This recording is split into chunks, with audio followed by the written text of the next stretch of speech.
Hello, good morning students. How are you? We hope all of you are fit and fine and enjoying our YouTube channel and lecture series.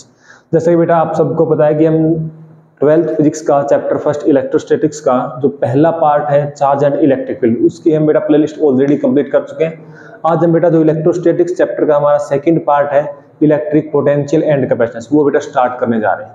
तो सबसे पहले बेटा हम start करने से पहले इसका कुछ बेसिक्स डिस्कस करने जा रहे हैं। सबसे पहले ये देखो बेटा हमारे पास इस चैप्टर में दो मेन टर्म्स हम पढ़ेंगे, एक इलेक्ट्रिक पोटेंशियल और एक पढ़ेंगे बेटा इलेक्ट्रिक पोटेंशियल एनर्जी। ये दो चीजें हम इस चैप्टर में पढ़ेंगे।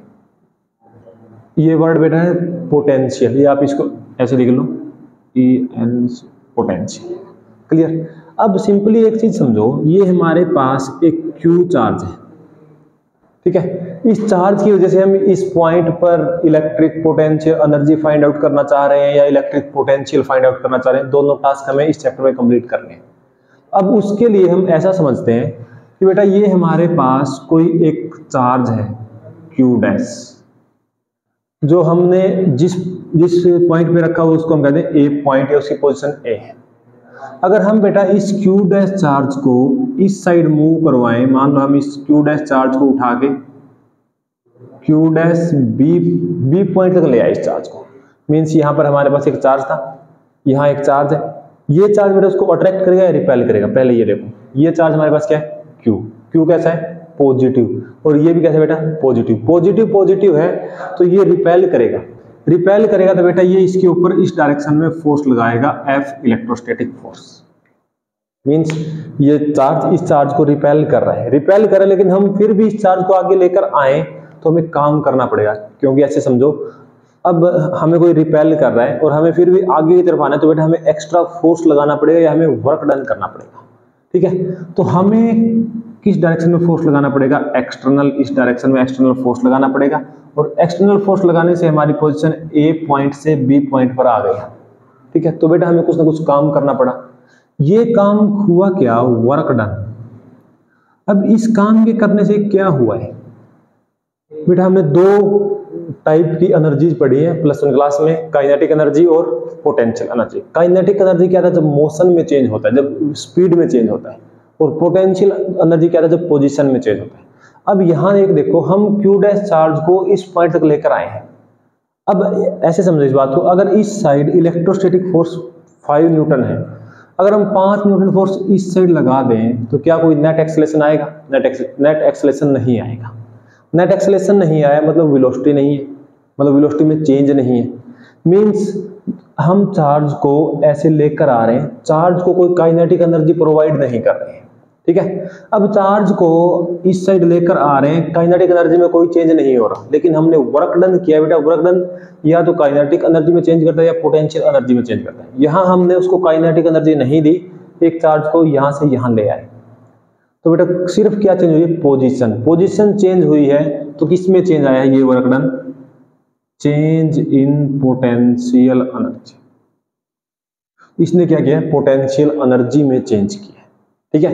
अब पोटेंशियल एनर्जी में चेंज हुआ बेटा। पोटेंशियल एनर्जी किसी भी सिस्टम की इंक्रीज भी हो सकती है, डिक्रीज भी हो सकती है। ऐसे समझो, अगर हम किसी ऑब्जेक्ट या किसी सिस्टम के ऊपर काम करें तो हमारी जो एनर्जी है वो लॉस हो गई, हमारी एनर्जी कम होगी। और हमने उस सिस्टम के ऊपर काम किया तो उस सिस्टम को कुछ एनर्जी एक्स्ट्रा मिली, मीन्स उस सिस्टम की एनर्जी इंक्रीज हो गई।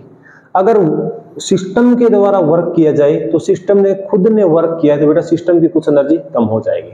मीन्स जो पोटेंशियल एनर्जी है, अगर वर्क डन बाहर से हो रहा है तो पोटेंशियल एनर्जी इंक्रीज हो जाएगी। अगर वर्क डन सिस्टम खुद कर रहा है तो पोटेंशियल एनर्जी डिक्रीज हो जाएगी। अब इस केस में देखो बेटा, हमने एक्सटर्नल फोर्स लगाया। एक्सटर्नल फोर्स लगाया मतलब हम इसको इस साइड लेकर आए। एक्सटर्नल फोर्स हमने लगाया सिस्टम के ऊपर। हम सिस्टम के ऊपर फोर्स लगाएं तो वर्क डन हमने किया, हमारी एनर्जी कम हुई और सिस्टम की एनर्जी बढ़ गई। तो सिस्टम की बेटा क्या बढ़ गई? Potential energy. तो हम इस केस में वर्क डन को क्या लिख सकते हैं? ऐसे लिखो, वर्क डन कहां से कहां? A से B तक लाने में बेटा हमने काइनेटिक एनर्जी को चेंज नहीं किया, तो जो वर्क डन है वो किस में कन्वर्ट हुआ? Change in potential energy. और हमने वर्क डन किया है तो पोटेंशियल एनर्जी इंक्रीज हुई है, मतलब UB की पोटेंशियल एनर्जी ज्यादा है, UA की पोटेंशियल एनर्जी कम है।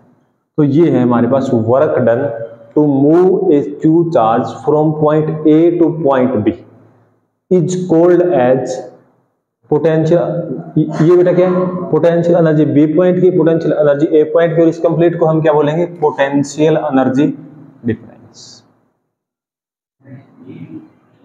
इसको हम क्या बोले बेटा, पोटेंशियल एनर्जी डिफरेंस। क्लियर है? तो ये था हमारे पास पोटेंशियल एनर्जी, और हम किसको मूव करें, चार्ज को, और चार्ज कैसा है, इलेक्ट्रिक, तो हम क्या बोलते हैं बेटा इसको, इलेक्ट्रिक पोटेंशियल एनर्जी डिफरेंस। तो जब भी आपको इलेक्ट्रिक पोटेंशियल एनर्जी डिफरेंस निकालना हो तो आपको बेटा क्यू चार्ज को एक पॉइंट से दूसरे पॉइंट तक मूव करना है, जितना वर्क डन करना पड़ेगा, और वर्क डन करना क्यों पड़ेगा, क्योंकि ये इस चार्ज को रिपेल कर रहा है, means in an electrostatic field, तो उस पोटेंशियल एनर्जी का डिफरेंस क्या हो जाएगा, वर्क डन। क्लियर? तो यहां से एक चीज क्लियर हो गई हमें, इलेक्ट्रिक पोटेंशियल एनर्जी डिफरेंस क्या होता है। अब बेटा एक पॉइंट देखो, अगर मैं इस ए पोजीशन से क्यू डैश को अब ए पोजीशन से नहीं लेकर आ रहा, अब मैं क्यू डैश को एक दूसरी पोजीशन से लेकर आ रहा हूं, यहां से लेकर आ रहे हैं बेटा क्यू डैश मींस, और ये कहां है, इनफाइनाइट, मतलब ये इस क्यू चार्ज से बहुत ज्यादा दूर है, इनफाइनाइट डिस्टेंस पर है, तो क्या ये क्यू बेटा उसको रिपेल करेगा। जब हम इनफाइनाइट से चलना स्टार्ट करेंगे और क्यू यहाँ है, तो क्या वो उसको अट्रैक्ट रिपेल करेगा, नहीं करेगा। अट्रैक्ट रिपेल नहीं करेगा मींस हमें यहाँ पर काम नहीं करना, लेकिन कभी ना कभी तो वो इसके इलेक्ट्रोस्टैटिक फील्ड के अंदर आएगा, इलेक्ट्रोस्टैटिक फील्ड के अंदर आएगा, उसको रिपेल करेगा, रिपेल करेगा बेटा, हमें काम करना पड़ेगा, और उस काम करने को हम क्या कहेंगे। अब इस केस में हमें वर्क डन कहां से कहां किया है, एक क्यू चार्ज को इन्फिनिटी से मान लो इस पॉइंट तक लेकर आए, मान लो बेटा यहां तक हमें काम नहीं करना, इसके बाद इसने इसको रिपेल करना स्टार्ट किया, मींस यहां से यहां तक आएंगे तो हमें कुछ काम करना पड़ेगा, तो उस काम करने को हम क्या कहेंगे, वर्क डन।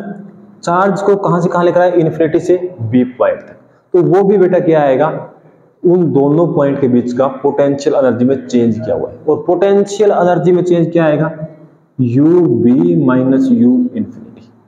अब एक चीज देखो बेटा, क्या इन्फिनिटी पर इस पॉइंट की वजह से पोटेंशियल एनर्जी होगी, नहीं होगी, क्योंकि इन्फिनिटी तक ये रीच ही नहीं कर पाएगा, इन्फिनिटी तक ये इसको अट्रैक्ट या रिपेल नहीं कर पाएगा, तो ये जीरो हो जाएगा, तो हमारे पास क्या आ गया, यू बी। अगर मैं इस पॉइंट को बेटा अलग से लिखूं तो वर्क डन इन्फिनिटी से भी हमने किया, वो क्या आया, यू बी। तो यहां से हमें एक डेफिनेशन बनेगी, वो क्या है, सॉरी, ये इलेक्ट्रिक पोटेंशियल एनर्जी किसकी बेटा, एक पॉइंट की इलेक्ट्रिक पोटेंशियल एनर्जी जब हम इस चैप्टर में निकालेंगे तो हमें एक्चुअल में क्या निकालना पड़ेगा, वर्क डन एक क्यू चार्ज को इन्फिनिटी से उस पॉइंट तक लेकर आए जिस पॉइंट का पोटेंशियल एनर्जी निकालना है।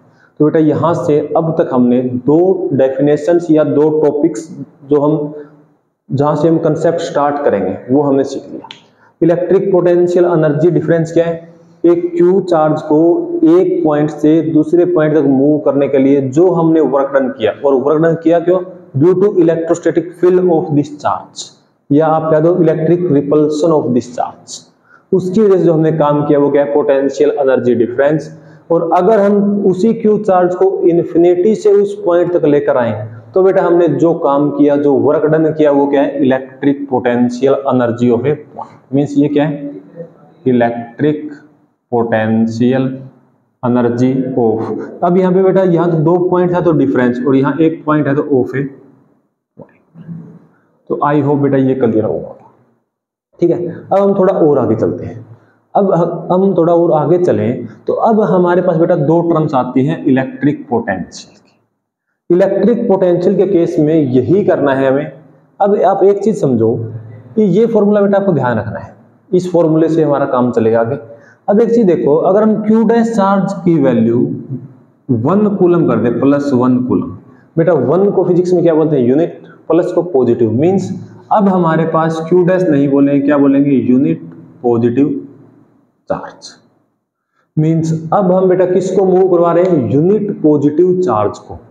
अगर हम यूनिट पॉजिटिव चार्ज को, अगर मैं बेटा ऐसे करूं जैसे हमने पहले किया था, क्यू डैश हमारा चार्ज था, क्यू डैश की वैल्यू क्या, +1 कूलम, और ये किस पॉइंट पर है, ए पॉइंट पर। अगर हम बेटा यूनिट पॉजिटिव चार्ज को एक पॉइंट से दूसरे पॉइंट तक मूव करें तो इलेक्ट्रिक रिपल्सन या इलेक्ट्रोस्टैटिक फोर्स की वजह से जो रिपेल कर रहा है उसकी वजह से हमें कुछ एक्सटर्नल वर्क करना पड़ेगा। उस एक्सटर्नल वर्क को हम क्या कहेंगे? Electric potential difference. क्या कहेंगे बेटा? Electric potential difference. क्यों कहेंगे? देखो, क्यू चार्ज को मूव करवाया तो हमारे पास वर्क डन क्या आया? WAB। अगर बेटा मैं 1 कूलम को मूव कराऊं तो क्या आएगा? WAB बाई में Q। मीन्स ये क्या है? WAB बाई में Q। या आप ऐसा समझो कि इसको हमने दोनों साइड UB माइनस UA दोनों साइड बेटा QQ से डिवाइड कर दिया। दोनों साइड क्या कर दिया? QQ से डिवाइड। तो इस साइड हमारा क्या रहेगा? WAB by Q is equal to, इसको बोलते हैं बेटा VB माइनस VA। मीन्स ये हमारे पास क्या आ गया? Electrostatic potential difference. अब बेटा इलेक्ट्रोस्टैटिक पोटेंशियल डिफरेंस की अगर हम डेफिनेशन बनाएं तो क्या हो जाएगा?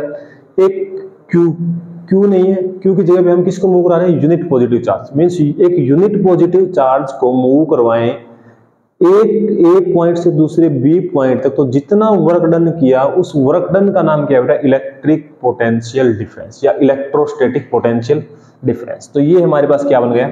Electrostatic potential difference. अब अगर वही केस हम यहाँ अप्लाई कर देते हैं, अब ये जो हमारा यूनिट पॉजिटिव चार्ज है बेटा वो A पॉइंट पे ना होके कहाँ है? इन्फिनिटी पर, मतलब बहुत ज्यादा दूर रखा हुआ है। बहुत ज्यादा दूर रखा हुआ है तो क्या इस चार्ज की वजह से इसके ऊपर रिपल्सन आएगा?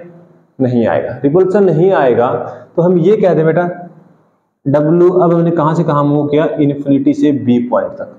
Q की वैल्यू +1 रहेगी, वो हम यहां रख देंगे, equal to VB minus V infinity. क्या बेटा इस चार्ज की वजह से इन्फिनिटी पर इसका कुछ इफेक्ट आएगा? नहीं आएगा। तो वो क्या हो जाएगा? 0। तो यहां से हम ये कंक्लूड कर देंगे W इन्फिनिटी से B बाई में Q is equal to V infinity, sorry V। तो ये क्या बन गया? VB। V किसका सिंबल है बेटा? इलेक्ट्रिक पोटेंशियल का, और B क्या है? पॉइंट। मींस ये क्या है हमारे पास? Electric potential of a point. तो ये हमें बेटा इस चैप्टर में डिस्कस करना है। इस चैप्टर में ये अगर बेसिक क्लियर है तो हम डायरेक्ट कर देंगे, मींस हमें कुछ चीजें क्रैम नहीं करना पड़ेगी। अब जब हम पहले बेटा इलेक्ट्रिक पोटेंशियल निकालेंगे, इलेक्ट्रिक पोटेंशियल क्या होता है? इन्फिनिटी से B तक लाने के लिए जो काम किया गया किसको? यूनिट पॉजिटिव चार्ज, या आप कह दो वर्क डन इन्फिनिटी से B तक लाने के लिए पर यूनिट चार्ज। तो बेटा इसको हम डायरेक्ट यूज कर रहे हैं हमारे एक्सप्रेशन में जहां से इलेक्ट्रिक पोटेंशियल स्टार्ट हो रहा है। तो ये है बेटा बेसिक। यहां से आपको 4 बातें क्लियर हो गई। इलेक्ट्रिक पोटेंशियल एनर्जी डिफरेंस क्या होता है? एक Q डैश चार्ज को A पॉइंट से B पॉइंट तक मूव कराने के लिए जितना वर्क डन किया वो क्या है? Electric potential energy difference. अगर हम उसी Q डैश चार्ज को इन्फिनिटी से एक पॉइंट तक मूव करवाएं तो वो क्या है? Electrostatic potential energy of that point. और अगर बेटा हम Q डैश की जगह पे यूनिट पॉजिटिव चार्ज ले लेते हैं तो यूनिट पॉजिटिव चार्ज को एक पॉइंट से दूसरे पॉइंट तक मूव करवाए तो हो गया इलेक्ट्रिक पोटेंशियल डिफरेंस। और यूनिट पॉजिटिव चार्ज को अगर हम इन्फिनिटी से उस पॉइंट तक मूव करवाते हैं तो वो उस पॉइंट का इलेक्ट्रिक पोटेंशियल निकल जाता है। तो ये है बेटा बहुत इंपॉर्टेंट चीज। अब इसमें आपको जो थोड़ी सी चीज कंफ्यूज कर सकती है, जो मैंने स्टार्टिंग में डिस्कस की थी, वो ये है बेटा। देखो अब इस चार्ज को हम यहां से उठा के यहां ले आए, ये देखो सबसे पहले चार्ज कहां है? वहां है। जब हम उसको इस साइड लेके चलेंगे तो ये उसको अट्रैक्ट करेगा, रिपेल करेगा, रिपेल करेगा, रिपेल करेगा, मतलब उसके इस साइड में ये फोर्स लगाएगा, इस साइड फोर्स लगाएगा। अब कोई हमारे ऊपर इस साइड फोर्स लगा रहा है और हमें आगे जाना है तो हमें बेटा एक्स्ट्रा फोर्स लगा के वर्क डन करना पड़ेगा। तो वो वर्क डन क्या हो जाएगा हमारे पास? वर्क डन हम करेंगे तो उस सिस्टम की एनर्जी इंक्रीज हो जाएगी, क्योंकि जो एनर्जी है वो बेटा 2 केस होंगे। अगर सिस्टम खुद वर्क करे तो उसकी खुद ने एनर्जी यूज की है, कंज्यूम की है, तो उसकी जो पोटेंशियल एनर्जी वो डिक्रीज हो जाती है। और अगर एक्सटर्नल वर्क किया जाए किसी सिस्टम के ऊपर तो उसको बेटा जो एनर्जी एक्सटर्नल जो फोर्स है उसकी वजह से वर्क डन हुआ है उसकी एनर्जी रिड्यूस हुई है, डिक्रीज हुई है, तो वो एनर्जी बेटा उसको ऐड हो जाएगी, तो वो एनर्जी इंक्रीज हो जाएगी। तो वैसे ही यहाँ एनर्जी कम थी, कुछ हमने वर्क डन किया, यहाँ एनर्जी इंक्रीज हो गई। तो वर्क डन कितना किया गया? Final potential energy minus initial. तो ये था बेटा हमारे पास बेसिक।